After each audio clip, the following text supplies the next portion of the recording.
Oh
आवडीने भावे हरिनाम घेसी, आवडीने भावे हरिनाम घेसी, तुझी चिंता त्यासी सर्व आहे. हरिमुखी जाता हरपली चिंता, त्या नाही मागुता जन्म घेऊ. नको खेद करू कोणत्या गोष्टीचा, पती लक्ष्मीचा जाणत असे. हरिमुखी जाता हरपली चिंता, त्या नाही मागुता जन्म घेऊ. सकळ जीवांचा करीतो सांभाळ, तुझ मोकलील ऐसे नाही. हरिमुखी जाता हरपली चिंता, त्या नाही मागुता जन्म घेऊ. जैशी स्थिती आहे तैशा परी राहे, कौतुक तू पाहे संचिताचे. हरिमुखी जाता हरपली चिंता, त्या नाही मागुता जन्म घेऊ. एका जनार्दनी भोग प्रारब्धाचा, एका जनार्दनी भोग प्रारब्धाचा, हरी कृपे त्याचा नाश झाला. हरिमुखी जाता हरपली चिंता, त्या नाही मागुता जन्म घेणे. विठ्ठल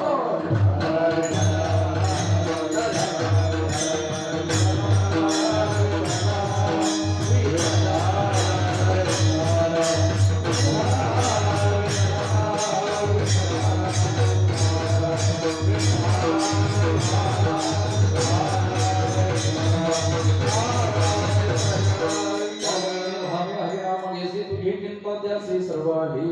हरिमुखी गाता हरपली चिंता, त्या नाही मागुता जन्म घेणी. पांडुरंगा करू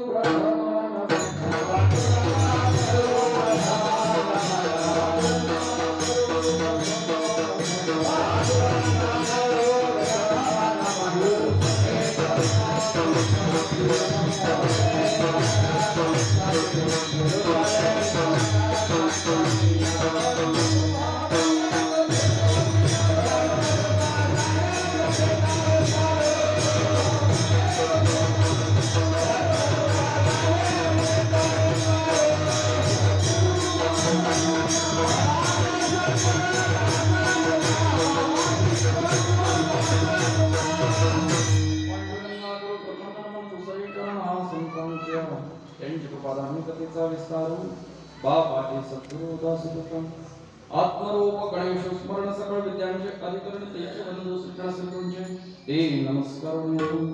ओम नमो ज्ञानेश्वरा करुणाकरा दयाळा तुमचा अनुग्रह लादलो पावन झालो चराचर मी कळा पुसरी काही जमिनी बोलतो वचनाती भाविका तुमचा अनुग्रह लादलो पावन झालो चराचर एका जनार्दनी तुमचा दास याची आस प्रमाण तुमचा पावन झालो चराचर काय माझी वाणी मानिल संदासी रंधव चित्तासी आपुलिया मस्तक माझा पायावर या वारकरी संतांच्या सेवेला के सेवक झालो तुमच्या लागलो निज चरणा विठ्ठल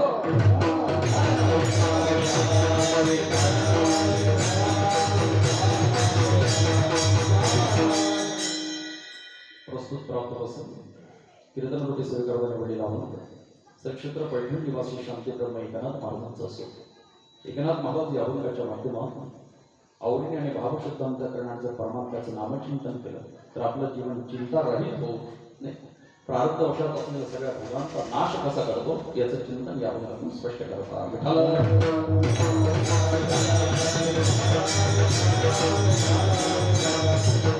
प्रतिपाद्य विषय असा आहे नादबाबांचं म्हणणं की आवडीने आणि भावशुद्ध अंतःकरणाने जर आपण परमात्म्याचं नामचिंतन केलं तर आपल्याला चिंता करायची गरज लागत नाही आपली सगळी चिंता तो वाचतो तुझी चिंता त्याची म्हणून जीवनामध्ये जे काही सुखदुःखाचे प्रसंग येत असतात जसं नशीबाई प्रारंभ त्यातून ते घडतच असतात आणि परमात्मा सगळं जाणतो म्हणून तू कुठल्याही प्रकारचा खेद करू नको पती लक्ष्मीचा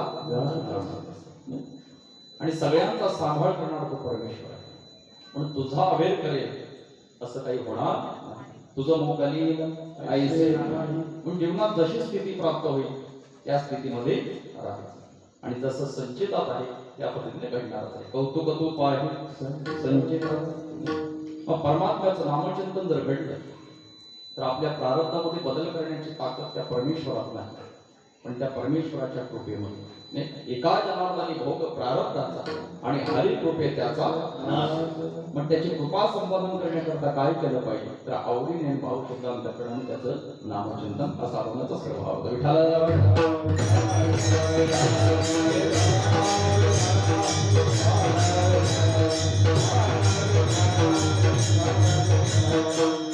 सेवेला सुरुवात करण्यापूर्वी निमित्ताने कार्यक्रम आहे उपस्थित सर्व भाविकांना जरी या गोष्टीची माहिती असेल तरी सुद्धा सांगणं हे माझं आपल्याकडे होतं नाही या शहरातील सावरी या गावामध्ये सलावातप्रमाणे संपन्न होणारा 4 दिवसाचा कीर्तन महोत्सवाचा कार्यक्रम याच्या कृपाशीर्वादाने संपन्न होतोय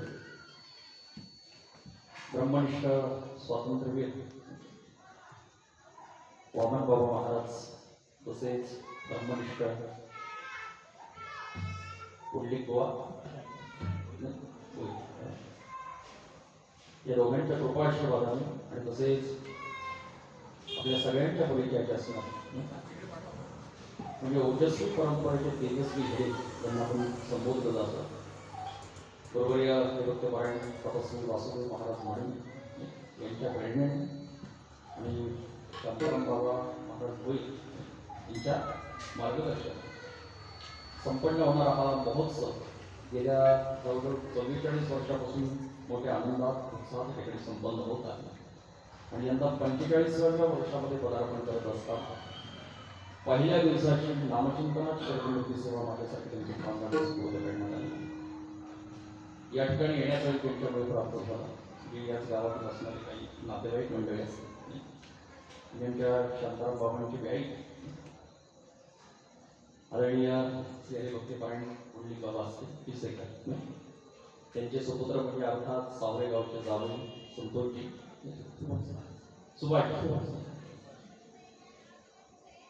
आणि समस्त ग्रामस्थ मंडळीच्या संगनमतात ही सेवा माझ्याकडे सुपूर्द केली सेवेचं निमित्त सगळ्यांच्या लक्षात आले प्रथमतः संपूर्ण सावरे ग्रामस्थ मंडळींना मनापासून धन्यवाद देतो की आपण सर्व मंडळी एकत्र केले या कार्यक्रमाचं नियोजन करत असताना अतिशय चांगल्या अर्थाने नियोजन केलेलं आहे नियोजनामध्ये कुठल्याही प्रकारची कमतरता नाही काटकसर भागवा भागवी करायचं म्हणून नाही तर पांडुरंगाच्या विषयी अंतःकरणापासून विश्वास आणि त्या शक्ती होती या कार्यक्रमामध्ये चांगल्या प्रकारे नियोजन केल्याबद्दल ग्रामस्थ मंडळीला धन्यवाद देतो आणि त्यांच्या विनंतीला मानून आपण सुद्धा सगळी मंडळी या ठिकाणी उपस्थित राहून या कार्यक्रमाची शोभा उद्यापतील संपूर्ण शक्तीने आपल्याला धन्यवाद देतो.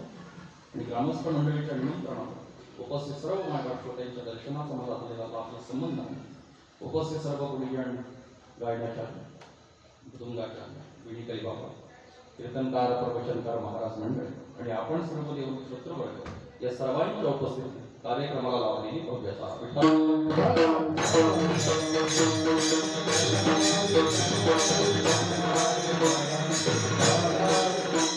सेवेचं निमित्त सगळ्यांच्या लक्षात आले.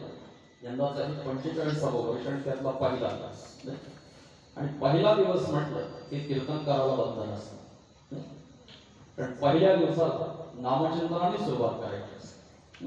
हा वारकरी संप्रदायाचा पहिला दिवस नामाने प्रारंभ आणि मग पुढे संतपर असेल, मग स्थितीपर असेल, जागराला मागणी आणि शेवट काल.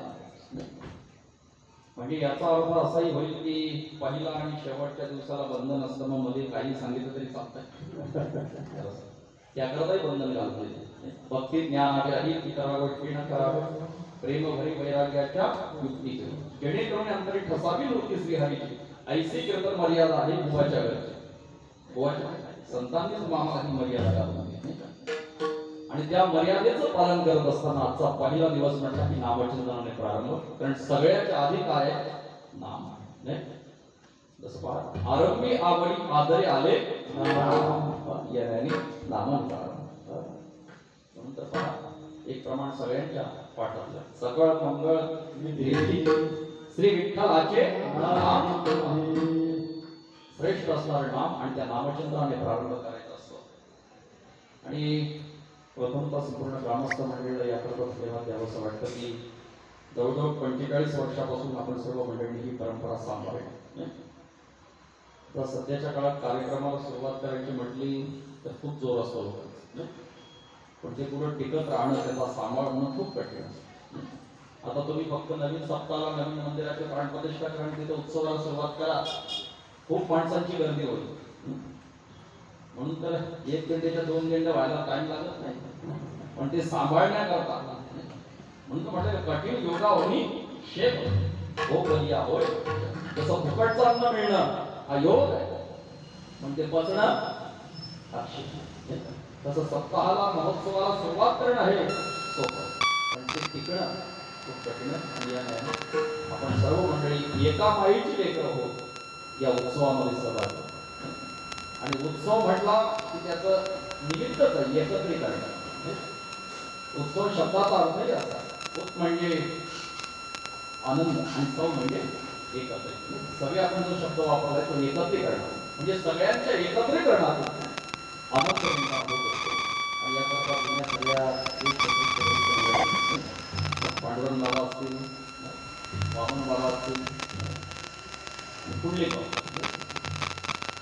आणि आपल्या सगळ्यांच्या परिचयाचे असणार. 4 वर्षापूर्वी त्यांचं जाणं झालं म्हणजे वासुदेव महाराज असतात. खऱ्या अर्थाने आमची परंपरा साधारण बाबांपासून आलेली असल्या कारणाने आम्ही त्यांच्याच परंपरेत, म्हणून हा कुठला तरी एक संबंध असल्या कारणाने या ठिकाणी हा येण्याचा एक प्रार्थना झालेला आहे. आणि येणं तसं बरं तिकडनं गुंतागुंतीतून येणं, कारण कोणाच्या निमित्ताने येण्याचा योग येत असतो. तेव्हा पुनश्च म्हणजे शांताराम बाबा धन्यवाद देत असतो. कार्यक्रमाच्या निमित्ताने बऱ्याचशा मंडळींनी येत असताना मला अधूनमधून स्मरण करून दिलं. तुमचे आता जोवेळीचे हरिपाठ मंडळ सुद्धा या ठिकाणी आवडलं होतं आणि त्यांचं येणं दुसऱ्या दिवशी होतं, पण आज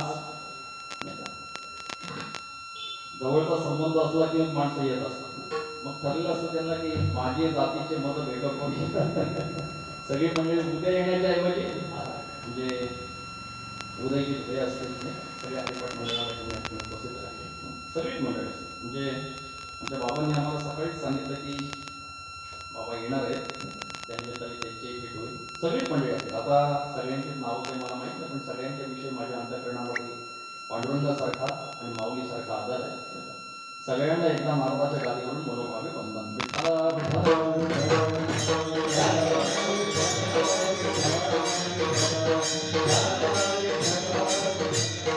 अभंग एकनाथ महाराजांचा सगळ्यांच्या परिचयातल्या सगळ्यांच्या पाठातला आभार. आणि बाबांनी इथे शंकाही निर्माण झाली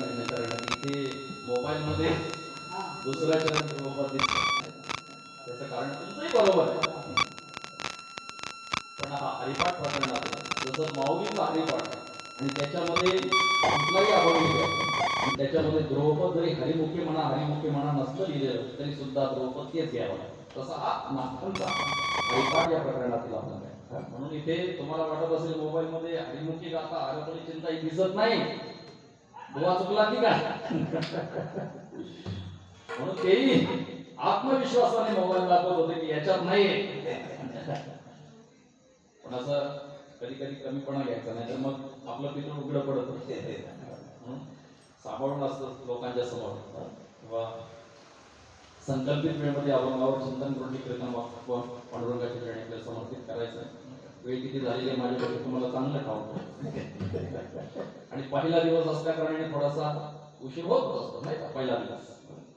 तसं आम्हाला दुसरा दिवस देत होते शांताराम बाबा पण उद्या आम्ही दुसरीकडे बुकिंग असल्यामुळे या ठिकाणी त्यांनी तजवीज केली त्यामुळे येण्याचा योग आला. नाही तर ते बोलले नाही आम्ही तर नाव देतो पण त्यांनी एक ऍडजस्टमेंट केली आणि पहिला दिवस दुसरा दिवस कीर्तन तर करायचं नाही कोणताही दिवस चालेल. नाही तर काय काय मोठे मोठे कीर्तन पहिला दिवस म्हटलं की नको म्हणतात पहिले दिवस नको नका काही ऍडजस्टमेंट नसते. कधी कधी कुणी संयोजक मंडळी बॅनर लावत असतात तर काही माणसं पहिल्या दिवसाला यायला थोडासा संकोचितपणा करतात. या ठिकाणी आता जवळजवळ 8:05 झालेले मला तसा आदेश आलेला आहे की 10 पर्यंत करायचं. 10 पर्यंत नाही जाणार. आता तशी 7:30ला आपली सुरुवात झाली नाही का आणि बरोबर 9:30च्या आतच तुम्हाला मोकळे करण्याचा प्रयत्न करतो. पण जसा अभंगाचा भाव होईल तसं शिल्लक ठेवणार नाही आणि असं म्हणणार नाही की ही चर्चा पुढच्या वर्षी सोडत होतो. बरोबर वेळेत थांबण्याचा प्रयत्न करतो. तुमचंही समाधान होईल असंच या ठिकाणी कीर्तन करण्याचा प्रयत्न करणार आहे. तेव्हा समोर बसले सर्व ज्येष्ठ श्रेष्ठ वरिष्ठ सर्व भक्तिमान माता सर्वांच्या चरणी अनन्य नमस्कार करू आपण कीर्तन कसे करूया. विठाला आपण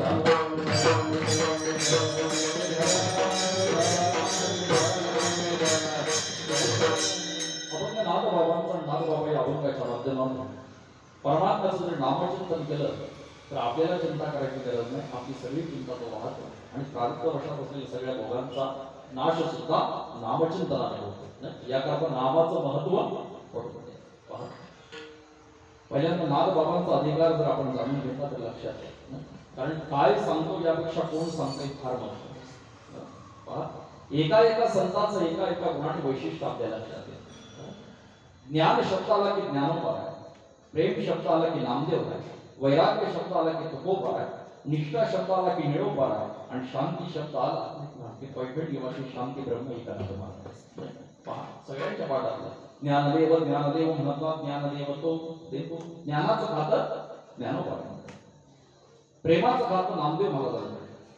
वास्तविक सगळ्या गोष्टींची अनुकूलता त्या पांडुरंगाला सगळ्या गोष्टी पण तो सुद्धा त्या गोष्टी करता गेला थोर प्रेमाचा आणि त्याकरता नामदेव महाराजांच्या मागे मागे चालतो. नामयाच्या पाठी चाले केशा का प्रेमाचं खातं नामदेव महाराजांकडे, वैराग्याचं खातं तो पारायण. आता वैराग्याची व्याख्या आपल्या सगळ्यांच्या पाठात इह लोकापासून परलोकापर्यंत अनुकूल असणाऱ्या सगळ्या भोगाविषयी होणाऱ्या त्यागाच्या इच्छेला वैराग्य म्हणतात. वैराग्य वेगळं वैताग्य वेगळं. वैराग्याचं खातं तुकोबारायण, निष्ठेचं खातं निळोबारायण.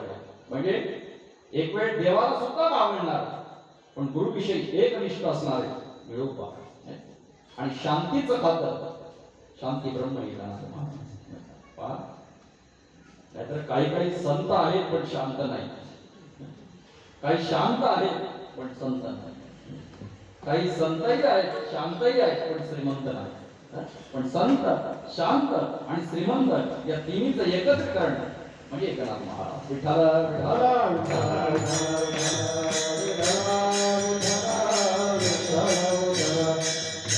नाथ बाबांचा अधिकार जर आपल्याला जाणून घ्यायचा असेल तर पहा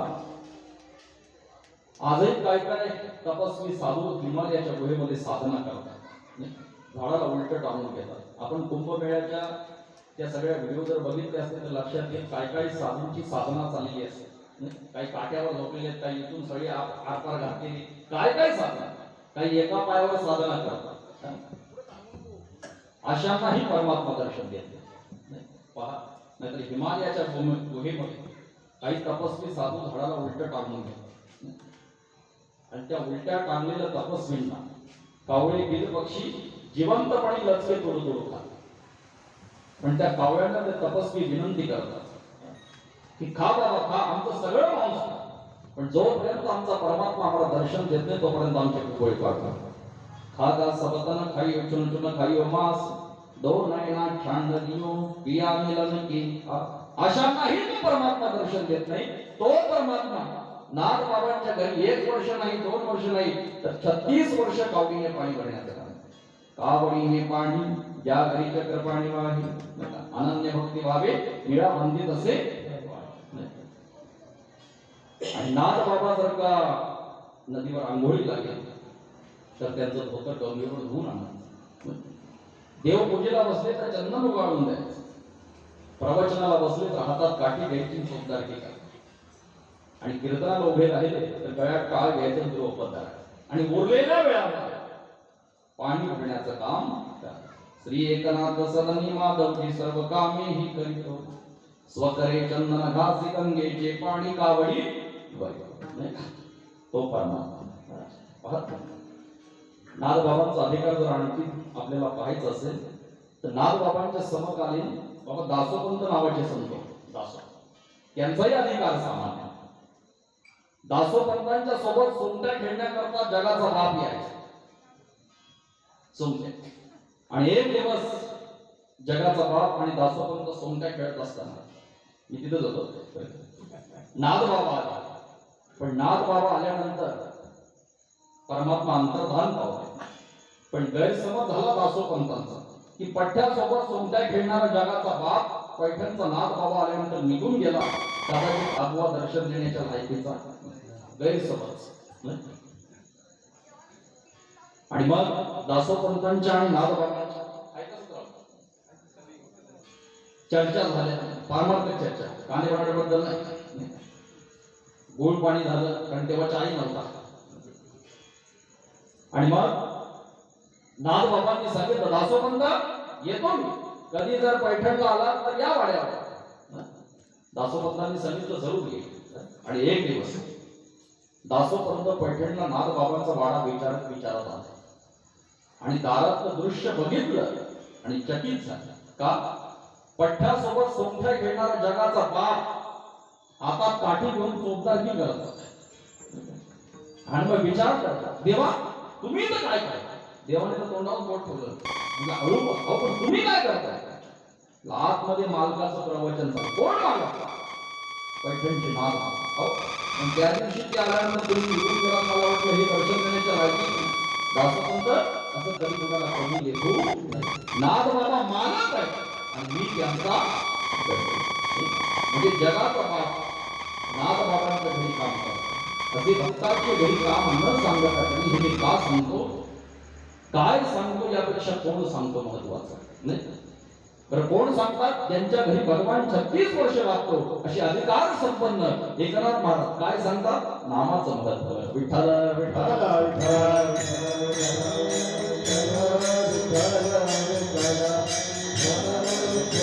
अधिकार संपन्न एकनाथ महाराज. आणि संतांना समाजाची नाडी कळालेली असते नाही. वास्तविक हा संबंध आहे. तुम्ही आम्ही सगळे आजारी आहोत आणि ते वैद्य. मराठीत सांगायचं ठरलं तर ते डॉक्टर आहेत, तुम्ही आम्ही पेशंट आहोत. हे चांगलं कळतं. आणि जोपर्यंत देहाचा संबंध आहे तोपर्यंत हे ठरलेलं आहे. शरीर दुःखाचे पोटात, शरीर रोगाचे, शरीर दुर्गंधीचे धाक नाही अपवित्र शरीर. आणि काहींचा आजार लपलेला आहे तर काहींचा आजार प्रकट झालेला आहे. पण आजार आणि प्रत्येक रोग्याची इच्छा आहे. औषध पाहिजे, फुकट पाहिजे, जाग्यावर भेटलं पाहिजे, खाताना गोड वाटलं पाहिजे. आजार कायमचा गेला आहे का? प्रत्येक रोग्याची इच्छा आहे. प्रत्येक शेतकऱ्याची इच्छा आहे. म्हैस पाहिजे, फुकट भेटली पाहिजे, मारकी नसली पाहिजे, अजिबात न खाणारी पाहिजे, भरपूर दूध देणारी आहे का? आणि प्रत्येक कामगाराची इच्छा आहे नोकरी पाहिजे, अजिबात काम नसलं पाहिजे, अधून मधून घरी येता आलं पाहिजे. झोपायलाही मिळालं पाहिजे, पगार भरपूर पाहिजे. प्रत्येक कीर्तनकाराची इच्छा आहे, कीर्तन पाहिजे, जवळच पाहिजे, अर्धा तासच पाहिजे आणि भरपूर पाहिजे. काय लोक म्हणतो मी समाज, तुम्ही बंद डोकं लावू नका, लक्षात आलं. तसं प्रत्येक रोग्याची इच्छा आहे औषध पाहिजे. आता सध्याच्या काळात आजारी असले आणि डॉक्टरही असले. समजा एखादा पेशंट जर डॉक्टरकडे गेला तर ते डॉक्टर साहेब पहिल्यांदा झोपायला सांगतात, झोपा, श्वास घ्या, सोडा, घ्या, सोडा, कायमचा नका सोडू, डोळे उघडा, बंद करा, उघडा, बंद करा, ते सांगतात कायमचे नका बंद करू. जीभ दाखवा, हात घ्या, बाहेर घ्या, बोलते व्हा, पालते व्हा, उठा, बसा, सांगा काय होतं. ते म्हणतं हे जर घरी कळलं असतं तर उठा बशा करायला इथं कशाला आलं असतं. म्हणजे कोणत्याही रोगाला बिन उपासण्याच्या उद्देशाने भलता सलता औषध देणारे आम्ही संत नाही. न हो आम्ही वैद्य अर्थाचे भुकेले, न हो आम्ही वैद्य अर्थाचे भुकेले, न हो आम्ही वैद्य अर्थाचे भुकेले, न हो आम्ही वैद्य अर्थाचे भुकेले. भलते जावे पाले भलते यासी, नवते जावे पाले भलते यासी, नवते जावे पाले भलते यासी. न हो आम्ही वैद्य अर्थाचे भुकेले, भलते जावे पाले भलते यासी. म्हणजे कोणत्याही रोगाकडून बिन उपसण्याच्या उद्देशाने भलता सलता औषध देणारे आम्ही वैद्य नाही. कारण संतांना समाजाची नाडी कळाली असते. आता पूर्वी नाडी परीक्षा असायची, पूर्वी नाडी परीक्षा, जसं नेत्र परीक्षा, वस्त्र परीक्षा, म्हणजे रोग्याची फक्त नाडी तपासायची. आता ते राहिलंच नाही. आता स्टेथोस्कोप आल्यापासून नाडी कोणी तपासत असतं. नाडी परीक्षा असायची. नेत्र परीक्षा म्हणजे रोग्याचे फक्त डोळे तपासायचे आणि सांगायचे कुठला आजार. वस्त्र परीक्षा म्हणजे रोग्याला घेऊन जायचं, त्याचे कपडे फक्त घेऊन जायचे आणि त्या कपड्यावरून सांगायचं त्याला कुठला आजार. म्हणजे काय अभ्यास असेल आणि किती तज्ञ असेल. तसं एक नाडी तज्ञ, नाडी परीक्षा, आणि त्याची कीर्ती राजापर्यंत गेली. आणि राजाने सांगितलं की त्याची कीर्ती माझ्यापर्यंत आली, मला एकदा त्याची परीक्षा आहे. मी त्याला बोलावून नाडी तज्ञाला बोलावलं आणि सांगितलं की माझ्या राणीला काय आजार झालेला आहे तेवढं मला जरा सांग. त्यांनी सांगितलं माफ करा राजा, मी महिलेच्या हाताला स्पर्श करत नाही. राजा रागव, मग तुम्ही काय फक्त पुरुष वाचवायचा ठेका घेतला? म्हटलं नाही, उपाय आहे.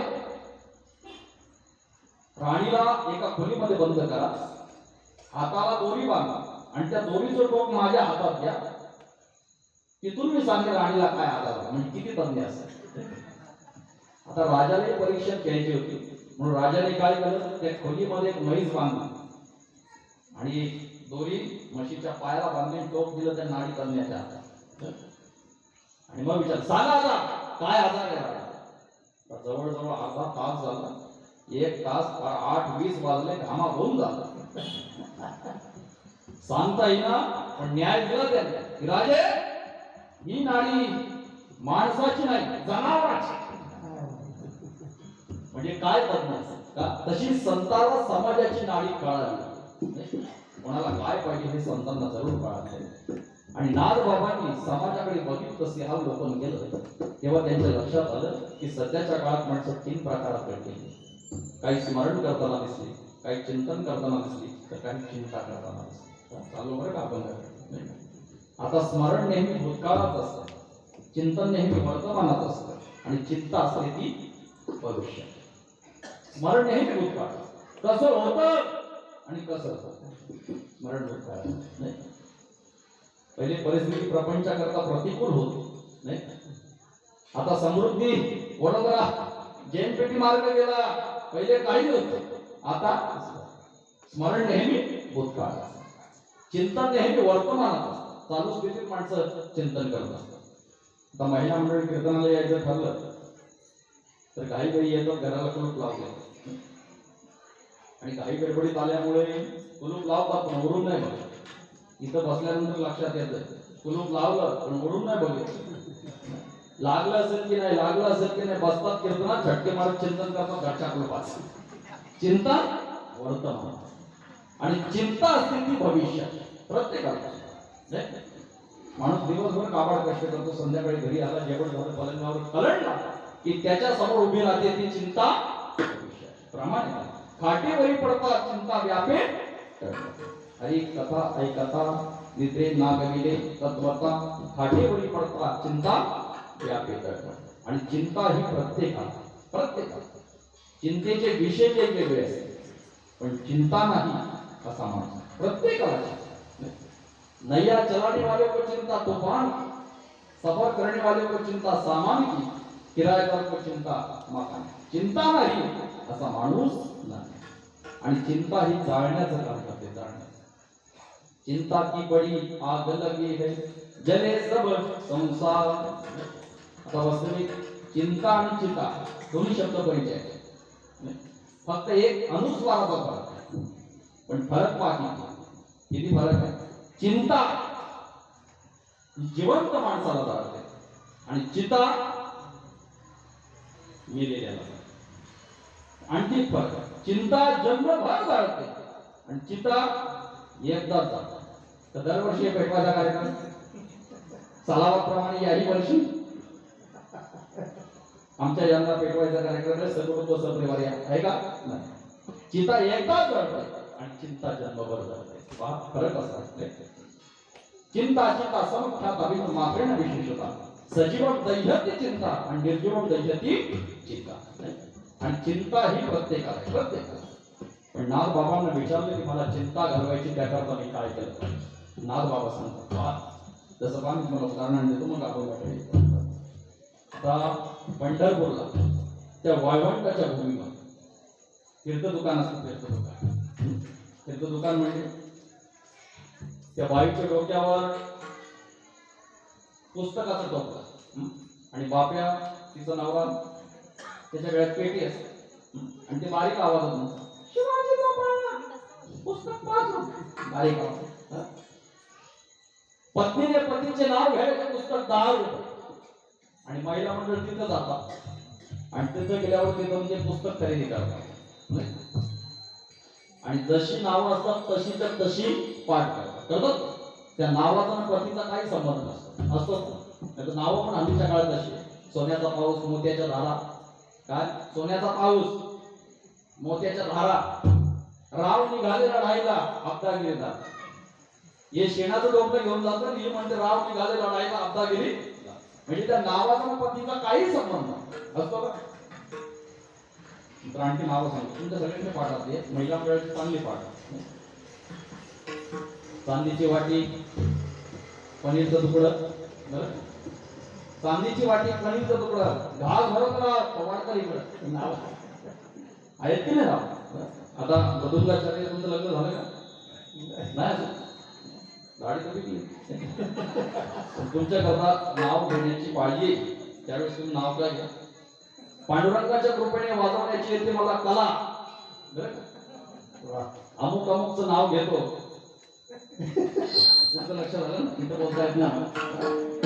म्हणजे ही नाव घेण्याची पद्धत ही मी कशा करता सांगतो. विनोदाचा भाग नाही, मला पुढे अध्यात्म सांग. लग्न समारंभात पत्नी पतीचं नाव घेते की नाही. लग्न समारंभात पत्नी पतीचं एकदा नाव घेते तर पती तिची सगळी जबाबदारी वाहतो. एकदा नाव घेते पत्नी तर पती तिची सगळी जबाबदारी वाहतो. मग आपण सतत त्या परमेश्वराचं नामचिंतन केलं तर तो आपली जबाबदारी वाढणार नाही. याकरता नाथ बाबा म्हणतात आपली सगळी चिंता त्याने वाढावी. याकरता आपण काय केलं पाहिजे. आपण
जसं लग्न समारंभामध्ये पत्नी पतीचं एकदा नाव घेतं तर पती तिची सगळी जबाबदारी वाहतो.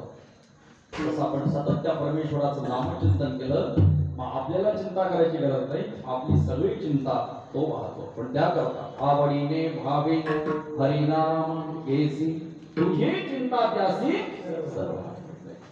आपल्याला चिंता करायची काही गरज नाही, आपली सगळी चिंता तो वाहतो. पण त्याकरता नामचिंतन करत असताना नाथ बाबांनी एवढा बारकावा काढला, कारण नामचिंतन करणारे भरपूर आहेत, पण आवडीने आणि भावनेने नामचिंतन करणारे कमी. कारण आवड असली पाहिजे त्याच्यात. कारण काही माणसं नामचिंतन करतात पण कधी स्वार्थापोटी तर कधी भीतीपोटी. स्वार्थापोटी नामचिंतन करत असतात. एवढ्या वयात येईल तेव्हा कोणाला दिवा लागो हा स्वार्थ. कधी कधी भीतीपोटी असते. नाहीतर 5-6 जण होते बाबांना अरण्यात गेले होते फिरण्याकरता. संध्याकाळ झाली, सूर्य मावळतीला गेला आणि चुकामुक झाली, एकटाच फिरत होता अरण्यात. एवढ्यात वाघाची डरकाळी त्याच्या कानी आली. याने वाघाला बघितलं पण एक बरं झालं वाघाने याला बघितलं आणि जसा घाबरला तशी कॅसेट चालली, गोविंदा माधवा केशवा वाचवरे बापा सारखी कॅसेट. आणि तसा पळत पळत निघाला नामचिंतन करत करत. गावाच्या जवळ आला, गावची लाईट दिसली, म्हाताऱ्यांची चर्चा कानी आली आणि तिथं अंगणात गेल्याबरोबर कॅसेट बदली.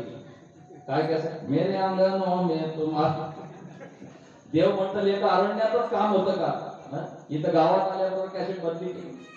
म्हणजे हे जे नामचिंतन केलं हे भीती होती, कधी स्वार्थापोटी. पण तसं नाही, इथे आवडीने पाहिजे. कारण परमार्थामध्ये आवड असते पाहिजे. एक विषय तो सकळांचा हरी, त्याच्या आवडीने आवडी ज्यांचा आवडता देव या न्यायाने आवडीने नामचिंतन केलं. आणि पुढे शब्द आहेत भाव. आवडीने भाव म्हणजे भाव असला. कारण परमार्थामध्ये भावाला खूप महत्व. देवाला त्याच्याशिवाय दुसरं काही लागत नाही. देव फुलाला भाव असते कितीतरी प्रमाण आहे, कितीतरी. कारण भाव बळे आकळे एरवी ना कळे कोणाच्या बापाला भाविवीण देव न कळे एक भाव चित्ती तरी न लगे देवा कारणे भाव तस्मा भावाची कारण भावाची कारण मोक्षाचे काही न लगे एक भावाची कारण पै भक्ती एकली जाणे तिथं सानपूर्ण म्हणजे आम्ही भावाचे पाहुणे बोलतोय. कितीतरी प्रमाणात सांगतोय. पण भावे हा शब्द उच्चारण करत असताना जसं भावे गावे ही भावाची 3 प्रकार, काही वाचिक मानसिक. कधी कधी माणसं कायम असतात मनाने असतात तर वाचेने नसतात. काही वाचेने असतात मनाने असतात तर काय नाही नसतात. पंढरपूरला पाहतो काही माणसं जातात समजा पंढरपूर आणि त्यावेळेस आवनीचा प्रसंग असतो, पाचशेती लावण्याचा वेळ. पंढरपूरला जातात पण फोन करून विचारतात माणसं भेटली का, आवनी झाली का. म्हणजे कायम वाचन तिथं आहे मनानं. काही माणसं इतर राहतात पण चिंतन पंढरपूरचं चालू असतं. आता पंढरपूरला पोहोचले असते, आता रावळात आली असते, आता दर्शन घेतले असते. काही माणसं मंदिरात जायचं ठरलं. आता श्रीमंती आल्यामुळे हायवे जवळून गेल्यामुळे परिस्थिती चांगली असते. आणि माणसं जोडा घ्यायचा असेल तर 3-3 हजाराचा घेतात. आता काय आणि मंदिरात जायचं पण मंदिराच्या बाहेर बोर्ड लावलेला असतो, पादत्राणी येथे काढा. बोर्ड वाचून असं डोकं फिरलं त्याचं कुठल्या माणसाने बोर्ड लावला असा तरी लावायचा होता 2,500च्या पुढचा असला आतमध्ये घेऊन जाणे पण शेवटी नाहीला बाहेर काढून ठेवा आतमध्ये जातो देवाच्या चरणावर लोकांना घालतो देवाला सांगतो देवा अन्यथा शरणं त्वमेव शरणं तस्मात् कारुण्य भाव रक्ष रक्ष देवा माझं तोंड तुझ्याकडे आहे पण दर्शन होईपर्यंत तुझं तोंड कुठं राहू दे म्हणजे काय नाही तिथं वाचनही तिथं पण मनानं जोडायचं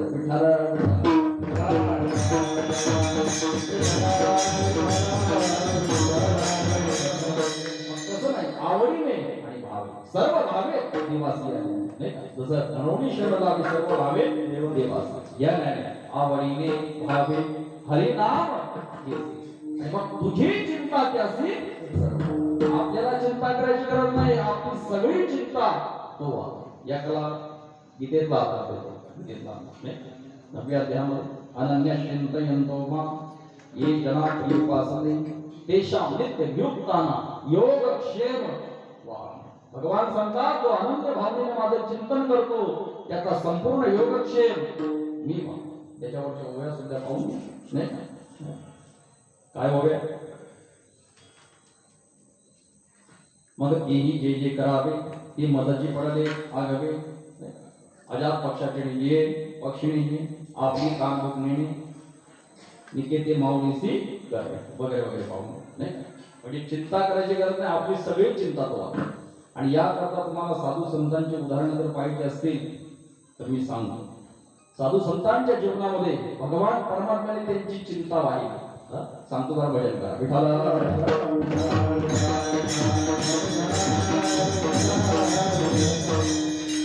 चोखोबाईंच्या जीवनातला प्रसंग चोखोबाई पाठ नाही ज्यावेळेस चोखोबाईंची पत्नी बाळणपणाला आली आणि तिने सांगितलं की आता बाळणपण जवळ आलेलं आहे आपल्या घरामध्ये साहित्य पाहिजे चोखोबाची कामता असे ती गर्भीण असावे साहित्य घराला लागली आणि चोखोबाईंना पश्चाताप झाला पश्चाताप मनी ऐसा घोर वागवावा पुण्यात हे काम बरं साहित्य आणावं याकरता कुठे गेले बहिणीकडे न पुसता गेला बहिणीच्या गावात आनंदे केशवा आळवी बहिणीच्या गावात आणि 2 प्रहर झाले न येती भोजना कांता विचारणा करीत असे शोध करिता संध्याकाळ झाला पती माझा गेला कोण्या गावा नाही अभंग आणि नंतर देवाला विनंती केली विरक्तासी मी तो सांगितले काम त्याला आता घेऊन या बाबा मी त्याला पुन्हा काम सांगणार पण जवळजवळ बहिणीच्या घरी गेल्यानंतर विसर पडला इकडे विसर पडला परमेश्वराचं नामचिंतन आणि शेवटी देवाला चिंता आहे तुझी चिंता जगाचा बाप चोखोबाईंच्या बहिणीच्या वेशामध्ये आला आणि आल्यानंतर दारावर थाप मारला आणि थाप मारल्याने काय सांगितलं चोखोबाची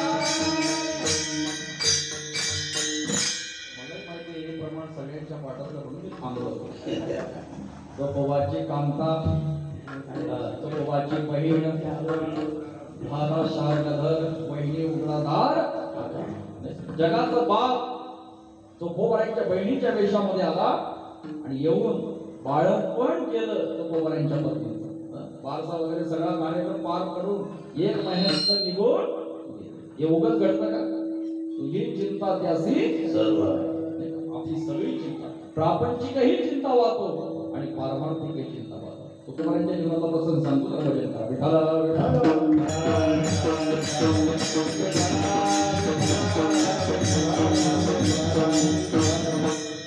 तुकोबाराच्या वेळेस रात्रंदिवस त्या परमेश्वराचं नामचिंतन करतात रात्र दिन रजनी हाची धंदा गोविंदाचे पण काही लोकांनी तुकोबारांना खूप त्रास दिला काहीतरी गाडवावरून लिंड काढणं, बंबाजी पोवाने काठीने झोडपून काढणं, एका बाईने तो उकळतं पाणी अंगावर, आणि मग भजनामध्ये विक्षेप होऊ नये म्हणून तुकोबारांनी डोंगराच्या डोंगर काढले. रामचंद्र असेल, भंडारा असेल, कोरडेश्वर असेल, डोंगराच्या डोंगर काढले. आणि तुकोबारांची पत्नी महान पतिव्रता, महान. काय काय अर्धवट वाचन करणारी मंडळी म्हणतात तुकोबारांची पत्नी रागीट होती, कर्कशा होती, तुकोबारांना त्रास देणारी होती. अरे तुमची पण महान पतिव्रता म्हणजे तुकोबारांनी जेवण केल्याशिवाय अन्नाचा कण सुद्धा सेवन करत नाही. महान पतिव्रता म्हणून ती सांगायची का हो, निदान कुठं जाता सांगून तरी जात ना, किती किती डोंगर फिरत राहा. तुकोबाराय म्हणजे तुला कोणी सांगितलं येत जा म्हणा. अहो तुम्ही नाही म्हणा, पण तुम्ही जेवण केल्याशिवाय मी जेवण करत. आणि मग तुकोबारांनी सांगितलं, हे पा मी सांगतो पण देहू गावात याचा पोपट टाकून. देहू गावच्या बाहेर आल्यानंतर 3 वाटा पडतात, तिथे कान लावून पाहायचं. ज्या वाट्याने विठ्ठल विठ्ठल ध्वनी ऐकायला समजायचा आपला बुवा या दिवशी. आणि तुकोबारा भंडारा डोंगरावर माहिती असायचं. आणि तुकोबारांची पत्नी भाकरी घेऊन जातात, आणि जात असताना काटा पडतात, आणि काटा इतका खोलवर गेला की डोळ्यापुढे अंधारीच आहे. जाग्यावर खाली बसतात, आणि सहज मुखातून शब्द आला, अरे अरे विठ्या तूही काळा आहेस आणि माझंही काळ केलं, वाटोळ केलं प्रपंचातून, डोंगर डोंगर फिरायला. पण शेवटी जगाच्या बापाला चिंता आहे, तुझी चिंता त्यासी.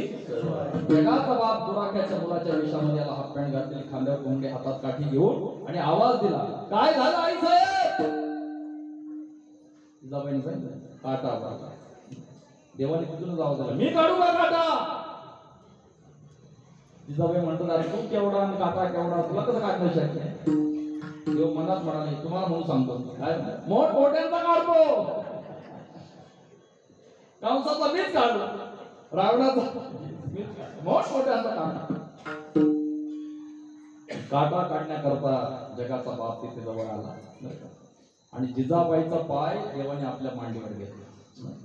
आता ज्याच्या दर्शनाकरता वाळवंटापासून महाद्वारापर्यंत नाही, त्रिशूळ डमरू घेऊन आला गिरगिर जाताना, जगाचा बाप जिजाबाईचा पाय आपल्या मांडीवर घेतो काटा काढण्याकरता. काटा काढायचा आहे. आता जुन्या मंडळीला माहिती आहे काटे वगैरे काय, नवीन बायला काय माहित काट्याने कुठे नाही. आता किचन मध्ये चपला घालतो, त्यांना काय माहित काटे. आता काटा काढायचा होता, काट्यानेच काटा काढायचा, दुसरा काटा. पण काटा काढायचा आहे, पहिल्यांदा काटा शोधावा लागतो नाही, शोधावा लागतो. मग शोधायचं कसं?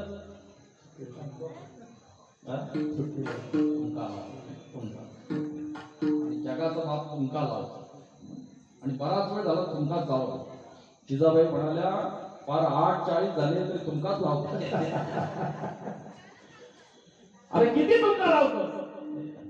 देव काय म्हणतात, काटा दिसत नाही आई साहेब, जगातलं सगळं दिसतंय आम्हाला, पण काटा दिसत नाही. आणि मनातल्या मनात काय म्हणतात, किती दिवसापासून या संधीची वाट बघतो, किती दिवसापासून तू माझ्या संतांची सेवा करणारी माऊली आहेस, आणि तुझ्या पायाची माती मला कधी काढायला नाही. देव इच्छिराच्या चरणीची माती, आणि धावत चालती माती. अहो नामयाचे पाठी चाले की शिराज का, लागावया रज चरणी. नाही का, किती दिवसापासून. म्हणजे जगाचा बाप तुकोबारांना भाकरी पोहोचवण्याकरता दुराख्याच्या मुलाच्या विषयामध्ये जाऊन जिजाबाईंच्या पायातला काटा काढतो. हे उगत घडतं का? याला कारण, तुझी चिंता त्यासी सर्व,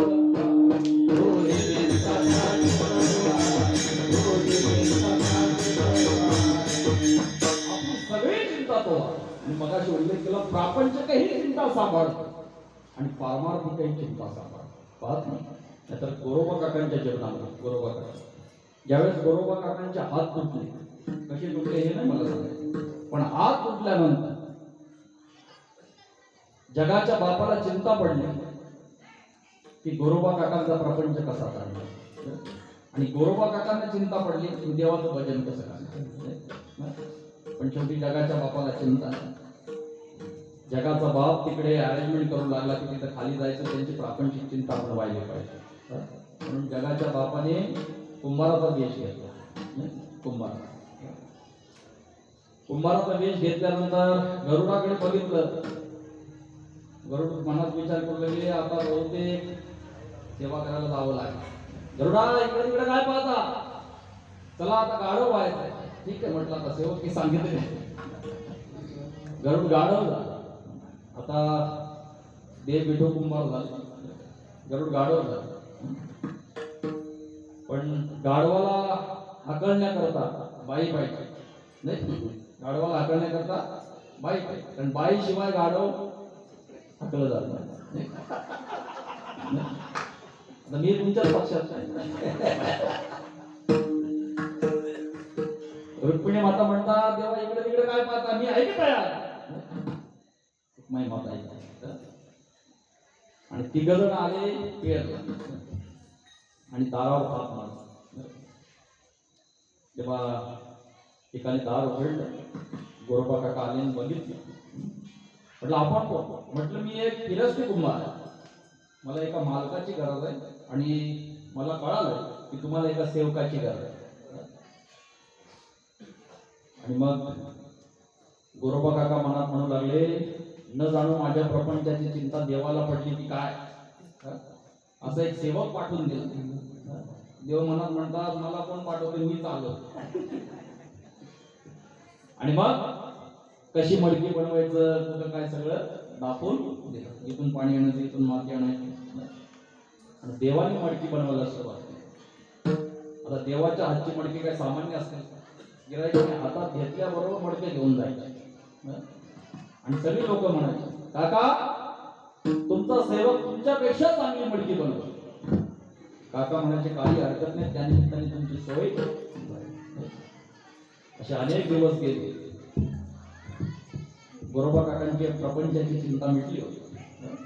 पण इकडे ज्ञानोबा आधी चारही भावंडांना कळालं की काकांचे हात तुटले, काकांचा प्रपंच कसा काय चालला असेल. म्हणून विचारपूस करण्यासाठी चारही भावंड आळंदीहून तेरला आले.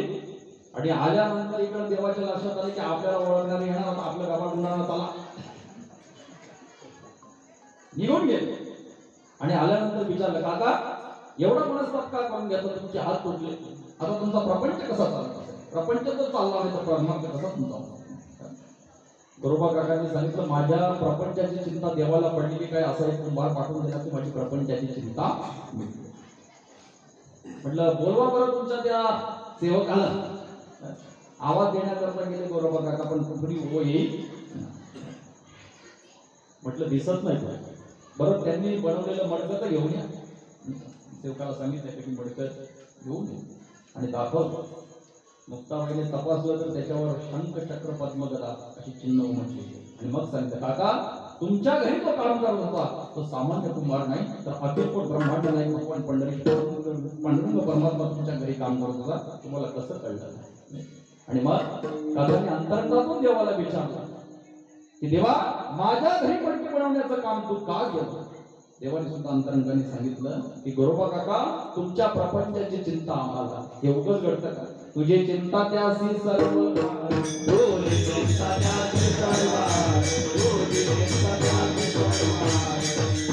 आवडीने भावे हरिनाम घेसी, तुझी चिंता त्यासी सर्व.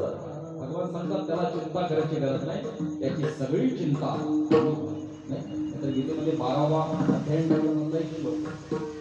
भगवान परमात्मा त्याची आध्यात्मिकही चिंता निवारते. देशा हनन समुद्र मृत्यू संसार सागरा भवानी नचरात्मार्थ मैयावेश त्याच्या खालच्या सगळ्या ओळ्या पाहू, सगळ्या ओळ्या. वेळ कमी असल्यामुळे सांगत नाही, तर काही माणसं म्हणतील पाठ नसतील, सांगतात चालला. किंबहुना धनुर्धरा जो ये मातेची अवला, तो मातेचा सोयरा येतो. एरवी तया जैसी असती तैसिया, कळिकाळ नोकोनिया घेतला, एरवी तरी माझिया भक्ता. काय संसाराची चिंता समर्थाची कांता, पुराण तैसे ते माझे कलत्र हे गांधी, कायसे लजे तया जन्ममुक्तीच्या गाठी, धळंपती या सृष्टी ती देखोनी पोटी भवसिंधूची माझे कवनासी धाकून उपडे, एक जरी की माझे म्हणून पांडवा मूर्तीचा मेळावा करून त्यांची या गावा नामाची शस्त्रवरी नावाई अवधारी, ते सजून या संसारी तारू चढेले देखील ध्यान कासे लावले परिप्रे घातले प्रेमाची पेटी.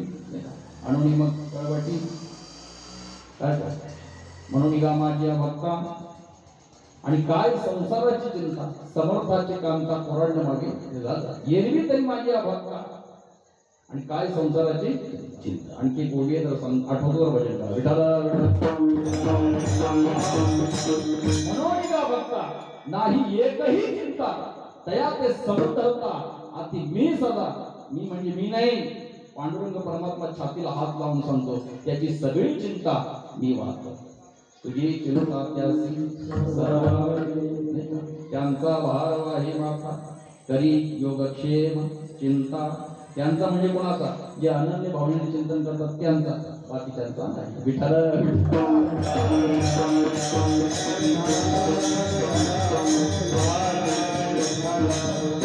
आवडीने भावे हरिनाम घेसी तुझी चिंता त्यासी सर्व आपली सगळी चिंता तो परमात्मा वाहतो पण तरी सुद्धा काही माणसं जगत असताना काही ना काही निसर्गामध्ये सुद्धा खोड्या काढणाऱ्या असतात तसं पहा दुपारच्या 2 वाजले आणि एक टक्कल पडलेलं ज्याला संस्कृत भाषेमध्ये खलवाट शब्द आहे खलवाट म्हणजे टक्कल असं की बाजूने केस आणि मध्ये टक्कल पडलं आणि त्याने टोपी घातलेली होती आणि ती टोपी बरोबर जिथं टक्कल आहे तिथंच पाडली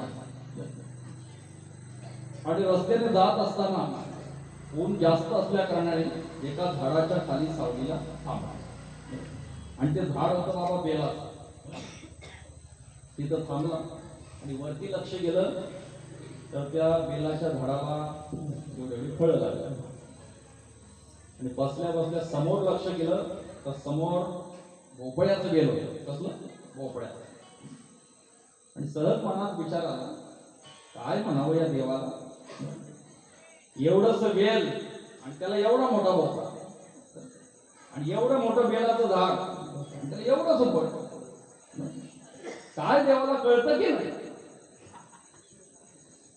देव म्हटलं लेखा माझी अक्कल काढतो का देवाने काय केलं वरच सगळ्यात मोठं अर्धा किलोचं फळ निवडलं आणि बरोबर खाली पाडलं जिथं टोपी पाटलेली तिथं ते पडल्याबरोबर लगेच टेंगुळ बाहेर आणि आल्या टेंगुळ आल्या त्याच्या मनात विचार आला देवा तुझंच बरोबर रे बाबा तुझंच बरोबर ये जर का तिथं असत तर येड्या बाबीचं सरपण इथंच आणावा म्हणून जीवन जगत असताना परमात्मा काय करतो याच्यामध्ये थोडी काढायची नाही तो करतो ते सगळं बरोबर करतो कारण तो परमात्मा सगळं जाणणार आहे जीवनात कुठल्याही प्रकारचा खेद करू नको खेद करू कोणाच्या गोष्टीचा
देवाने हे बरं केलं नाही ना देवाने ते बरं केलं नाही देव सगळं जाणं बरीचशी माणसं पाहतात चांगलं झालं तर पठ्याने आणि वाईट झालं तर देव कोपला म्हणतात एखाद्या जर बंगला बांधला तर माणसं लगेच नाव देतात स्वप्न साकार पठ्याने बांधला आणि घरात कोणी गेलं की लगेच देतात आले देवाची मना म्हणजे बंगला बांधलं तुझ्या मनात होतं आणि घरातून यायचं देवाच्या मनात अरे देवा तर आपल्याला बांधवून बांधणार देव कधीच कोणाचं वाईट करत नाही. आणि तो परमात्मा सगळं काही करतात म्हणून तू खेद करत राहू